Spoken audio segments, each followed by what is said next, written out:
Never did I think our video for the hardest levels of the original Crash Bandicoot could gain so much views and support. Nor did I think it would be a good idea to add a quick honorable mentions list while making it.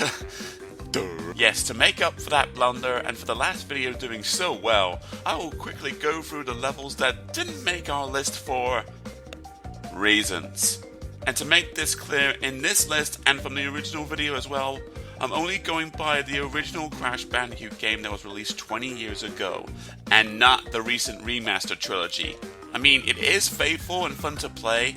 I myself don't think it's a classic just yet. It's like episode 7 of Star Wars, just give it time and that will probably change. And I will explain my feelings on the content of the upcoming Lost Treasures DLC or the remasters in the future, because I think that's a different topic on its own, and I think you guys need this now more than anything else. So, with that said, and in no particular order, let's start off with the first honorable mention, Jungle Rollers. A lot of us might have played Crash 1 before it was released over 20 years ago, and I am of course talking about the playable demo, and this was the level that was showcased. Yes, it's not hard now, and you can probably do it first time, but I'm mentioning it here for the sake of childish wonder. I mean, think about it. For months, this was the only thing that kept us intrigued and challenged until we got the full game, and boy was it intimidating. Maybe you think I'm crazy for mentioning the second level of the game, but I at least hope that you can see where I'm coming from. Speaking of coming, Hog Wild came out early on in the game, with a new gameplay style to learn immediately or you're dead. Pit, Spikes, Tribesman, you're dead, brethren. The tight controls made that a challenge on its own, though it would be improved on in the sequels. It's probably the shortest level in the game with its fast pacing and such, but did anyone else have a problem with this at first? If you still do, then it's probably for the best that I mention it on this list. Next we have Toxic Waste. And I can see why people had difficulty with this one. As a kid, I would have trouble with this one too. Not just with the barrels that would either roll or but the blinding green ooze and tightness of the level really made it claustrophobic. Even the music made it clear that you are not in a safe place right now. So if I'm admitting this on my end, why was it not on the actual top 5 list? Well, 2 little reasons. 1.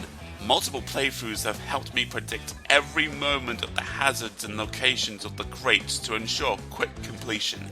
And 2, this level was the setup for a mission early on in the first Jak and Daxter game, so I can't really be intimidated by a concept that's not really original in this game anymore.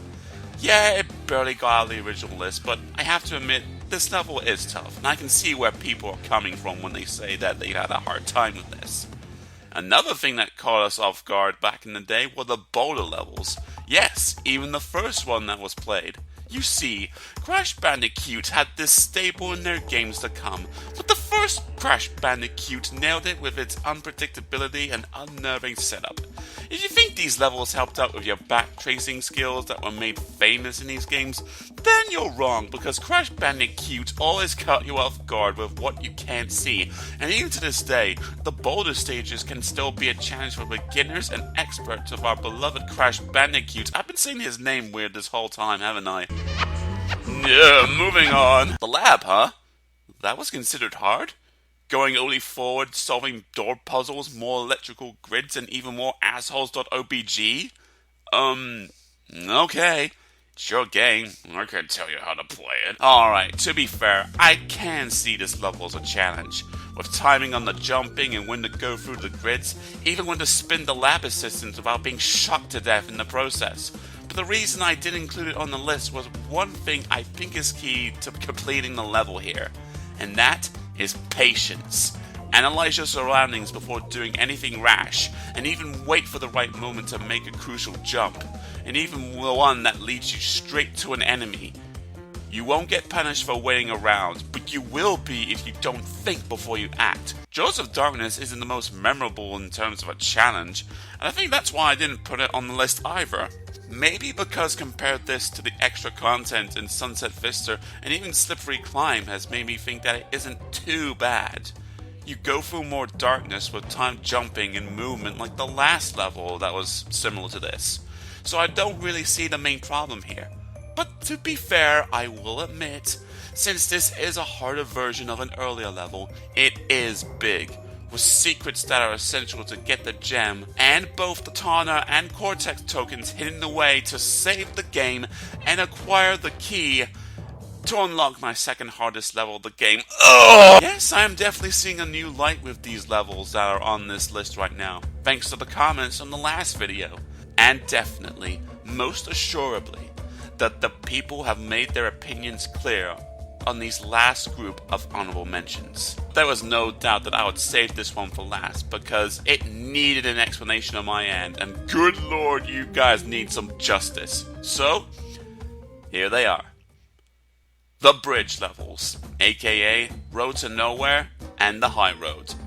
Probably half the comments and messages that we have received were about these levels, about how hard they are, about how tricky it was to get the gem first time, how impossible it is to get through them in general, even with the apparent rope glitch, how much rage quitting was had because of what a lot of people consider them to be the hardest levels of Crash Bandicoot 1. So, with that said, why didn't I include at least one of these levels in my top 5 hardest levels list of all time? It's not hard. It's a little tricky, but even as a kid I got through them fine. Maybe the High Road was a little harder, but honestly, not enough to make it hard for me. I stand by my opinions. They're not hard. Yeah, that's right, I said it. I speak the truth. Who wants a piece of me, eh? No amount of words, even logical or trollish, can ever make me change my mind on the matter, once that I have lived with for over 20 years. And if you don't like this shocking revelation, well, may God send someone to my house right now to deliver me some good old-fashioned bollocking justice. Wonder who that is. Did somebody order a big old fat and juicy filled lip-sucking slice of American freedom in the sin of pride with a side order of oppression? From Pizza Hut! Available now for $17.76, but only in America.